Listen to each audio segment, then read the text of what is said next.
Hi guys, welcome. Dan here from the Magic Junk Drawer. So I got questions today about what the rising sign means and the moon sign when it comes to your astrological chart, the natal chart. So the astrology that I'm well versed in would be Western astrology. I don't know much about other types of astrology, just I know a little bit. So if you've never had your chart done, you can do a free chart online. Most important aspect that you need is the time. You need to know the time of birth because that's going to indicate what house each planet falls in. So I know my chart pretty well, so I'll talk about mine. I was born at 15 degrees of Pisces, which is basically right in the center of the sun's transition through Pisces. So somebody who was born on, depending on the year, February 20th, they may be born at 0 degrees Pisces or even February 19th. The degree matters. So if say you're 15 degrees Pisces sun, that 15 degrees is important. Somebody with a sun at 2 degrees of Pisces will have and be affected by different transits as if someone who was born at 23 degrees Pisces. There's a big difference there. So this is what really answers the questions that I always get, which are, I was born a Scorpio and I don't have any of the Scorpio characteristics. Or someone who says, I'm a Leo and my sister's a Leo, we are nothing alike. Well, this is why. The ascendant or the rising sign is the sign that was rising on the horizon at the moment of birth. So I was born at 12:01 p.m. on March 6th. And at that moment, Gemini was rising. Now, we have a large discrepancy. My birth certificate says 12:03. My father swears I was born closer to 11:15. When I had my chart rectified, which I'll get to, that woman says that I was born closer to 12:01, almost 12:01. So it would be like 12 o'clock on the dot and like 57 seconds or something of that nature. So there's a big difference, or there can be a big difference in somebody being born at 11:15 and 12:03 because the rising sign can change. So my first house, which is the house of self, whatever sign is in that house, that's called your rising sign. And that's sort of the face that you show the world. So for me, it's Gemini. And Gemini comes off as young, flexible, chatty, talkative, indecisive, very youthful. There's a lot of characteristics to Gemini. They're very change their minds. They're changeable. Now, had I been born at 1 o'clock or 1:15, I would have been a Cancer rising, which would have made my personality more Cancer-like, which would have made me more tougher on the outside, softer on the inside. It would have also brought another element of water to my chart, where Pisces is the only water sign I have. Being a Cancer rising, I would have more of a mother-like instinct. I'd be very motherly. What else? Cancers can be somewhat of martyrs sometimes. They can be a little bit depressive at times, as can all water signs. But it's a very different characteristic from Gemini rising. So what happens in the first house is the house of self. It's who you are. And it's the face that you show the world. So a lot of times I may come off to people as being more of a Gemini than a Pisces. And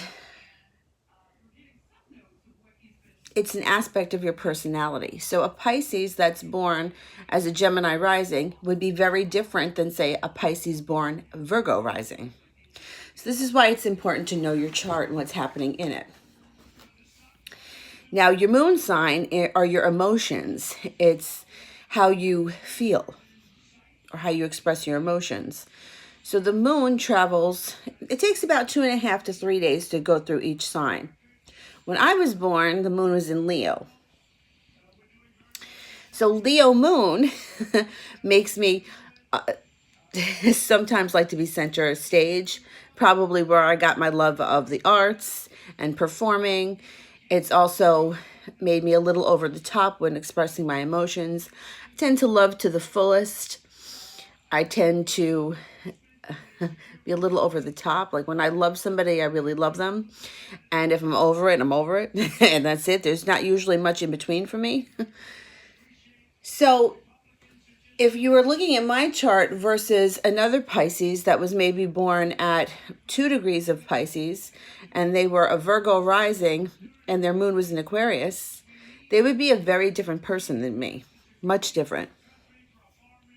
So this is why when you read your horoscope, it's nearly impossible for it to be correct for everyone because we all have different aspects. We all have different outer planets.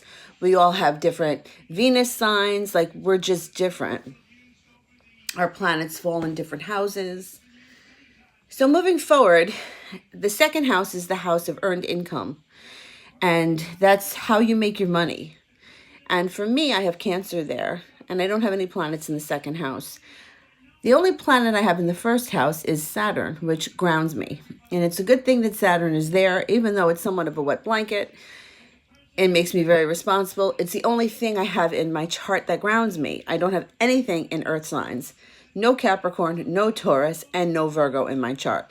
So without Saturn being in my first house, there would be no telling where I would end up on any given day.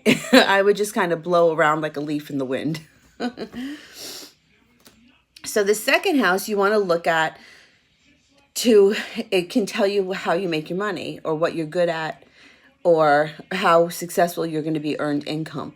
Now, every house has an opposite house because in the Western chart, we're looking at a circular figure. It's a circle.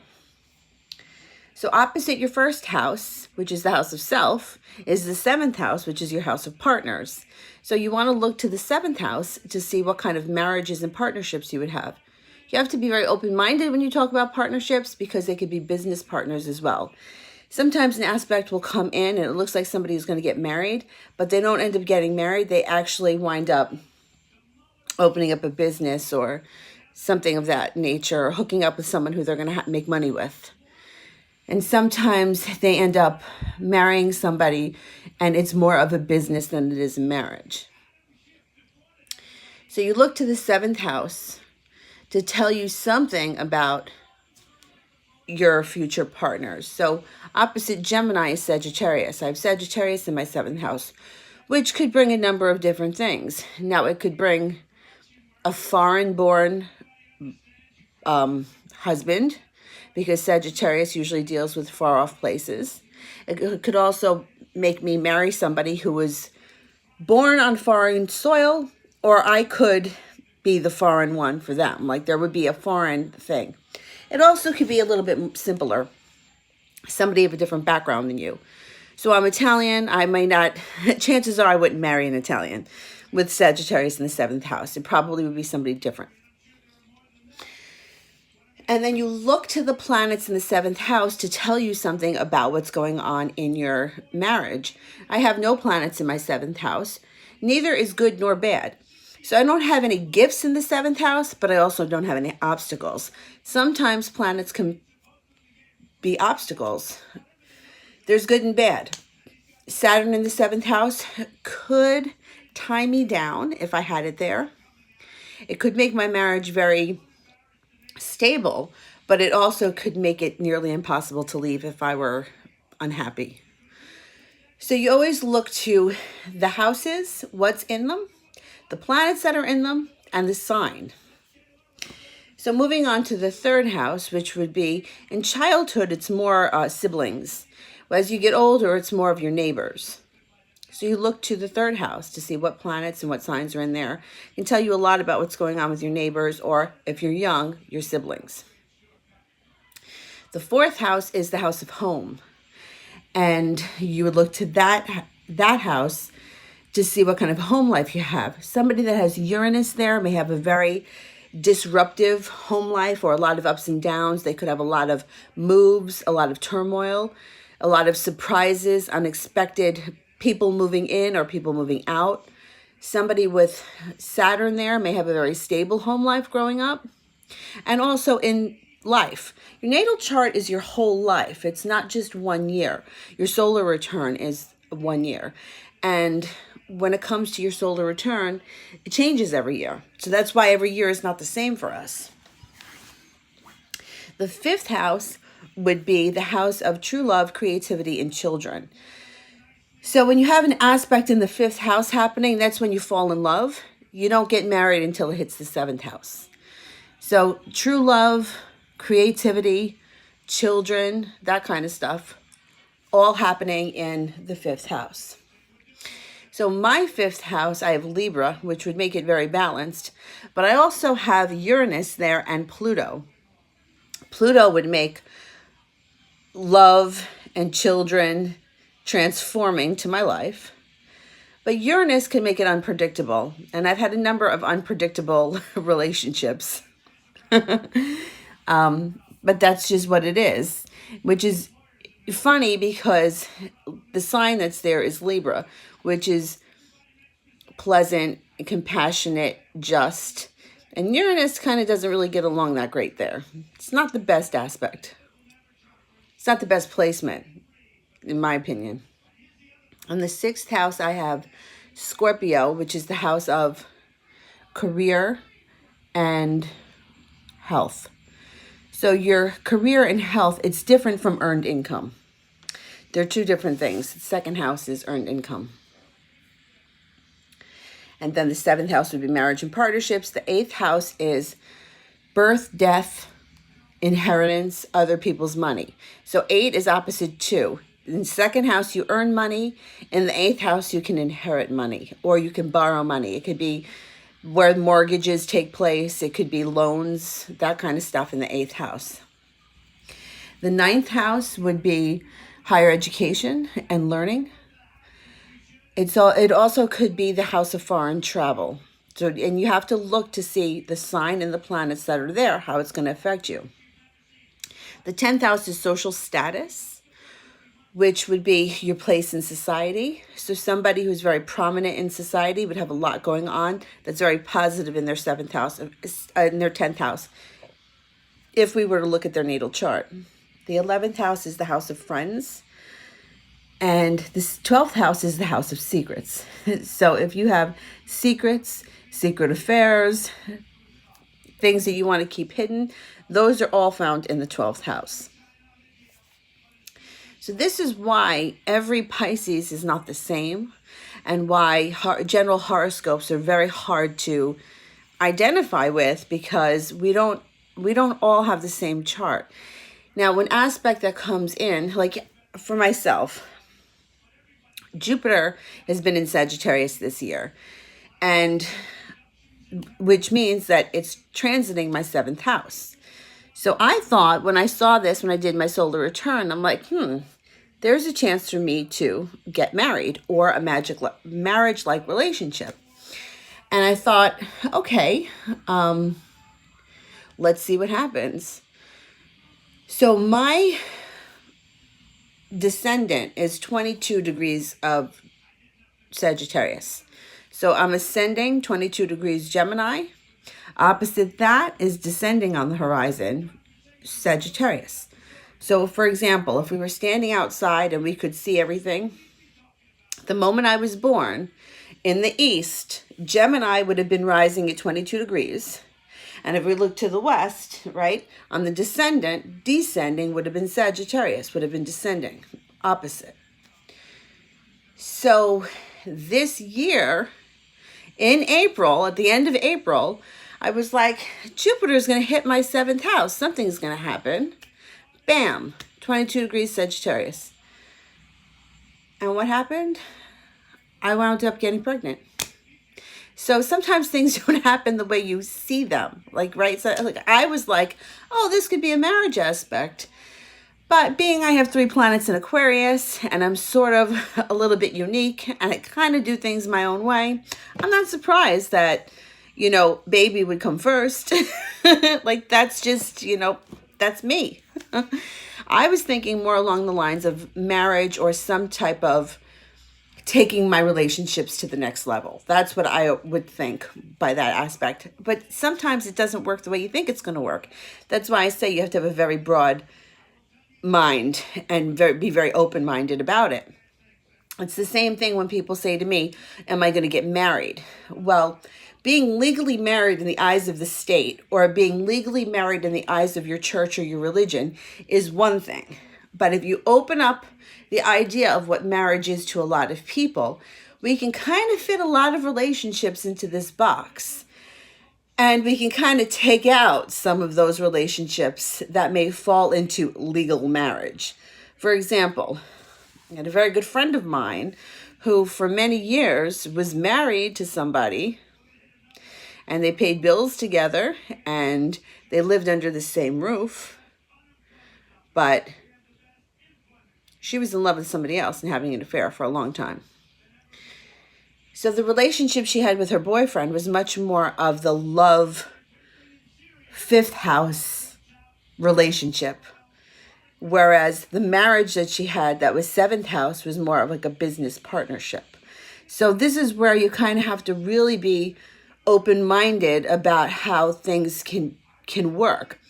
You could be married to somebody for 30 years and have not much to do with them other than share your house and share bills. And you can have a relationship with somebody at work or down the street that is much more of a relationship than your marriage is. So that's why it's really hard. Like, the lines get very blurred. And the woman that I would always go to see, she used to always say this stuff is not an exact science because it can't predict exactly the way things are going to happen. Sometimes the story starts on day 1, and by day 30, I mean, there has been one hell of an up and down, backwards, sideways, and forwards thing that goes on before we get to where we have to go, which also brings me to another example with the tarot cards. If you go in and you ask a question, am I going to go on a date with Joe on Tuesday? And the answer is yes, right? And then you don't go on Tuesday. You go the following Tuesday. Like, sometimes we can't read everything that's going to happen in between. But if the answer was yes, I would go with that at some point there will be a date with Joe on Tuesday. So you kind of have to be willing to let it play out the way it's going to play out without getting upset or hanging on every word, which can be very frustrating, trust me.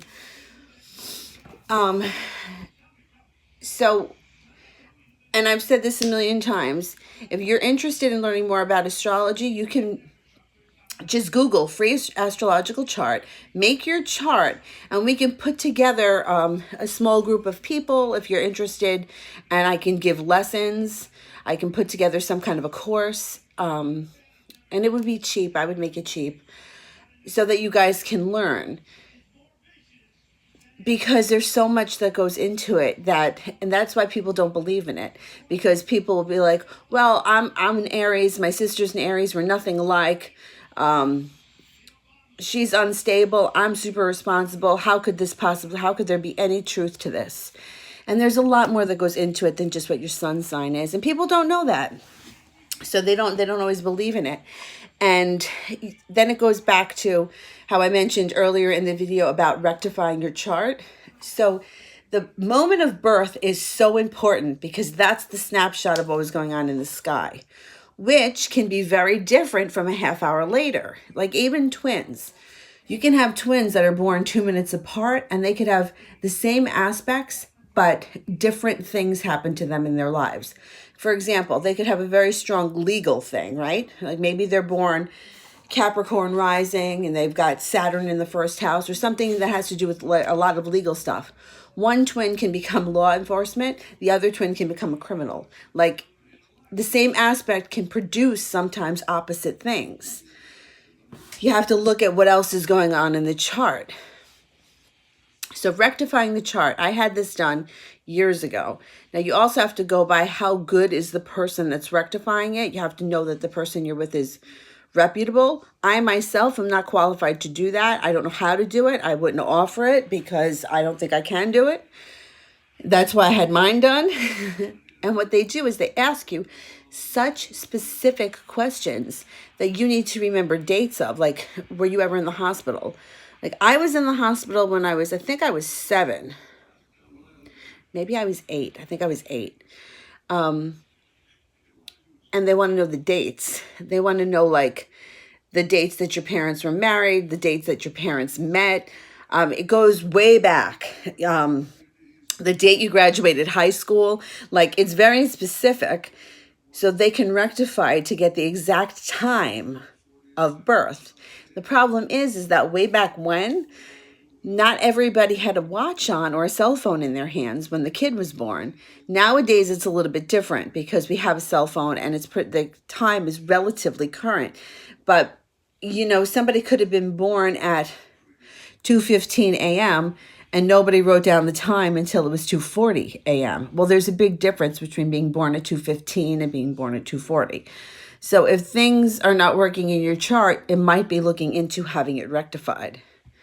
So anyhow, that's the beginning tips of astrology. If you have questions, comment below, and I will see you guys soon. Thanks for watching. Bye-bye.